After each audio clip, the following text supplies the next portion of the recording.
پیارے بچوں، بنیاد اردو میں ایک بار پھر سے آپ سب کا سواگت ہے۔ بچوں، آج ہم مولانا الطاف حسین حالی کی حالات زندگی کے بارے میں پڑھیں گے۔ مولانا الطاف حسین نام اور حالی تخلص تھا۔ ان کی پیدائش 1837 عیسوی میں پانی پت میں ہوئی۔ 9 سال کی عمر میں والد کا سایہ سر سے اٹھ گیا۔ اس کے بعد ان کی پرورش ان کے بڑے بھائی نے کی۔ حالی نے چھوٹی عمر میں ہی قرآن پاک حفظ کرنے کے بعد عربی اور فارسی کی تعلیم بھی حاصل کی۔ 17 سال کی عمر میں ان کی مرضی کے خلاف شادی ہو گئی۔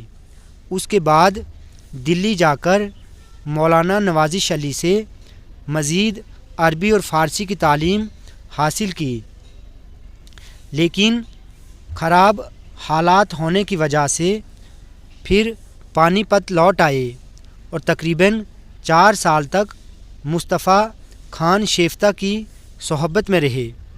یہاں شعر و شاعری کا شوق ہوا اور پھر کچھ سال بعد لاہور آئے اور کچھ دنوں تک ایک اسکول میں استاد رہے۔ لاہور میں 4 سال گزارنے کے بعد وہاں سے دلی چلے گئے۔ وہاں سے سر سید احمد خان کے ساتھ علی گڑھ چلے گئے اور پھر دکن میں ملازمت کے بعد پانی پت چلے آئے۔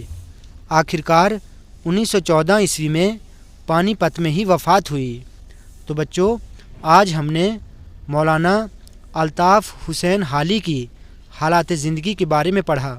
بچوں، ویڈیو اگر آپ کو اچھی لگی ہو تو آپ پلیز اس چینل کو سبسکرائب کریں، لائک کریں اور شیئر کریں۔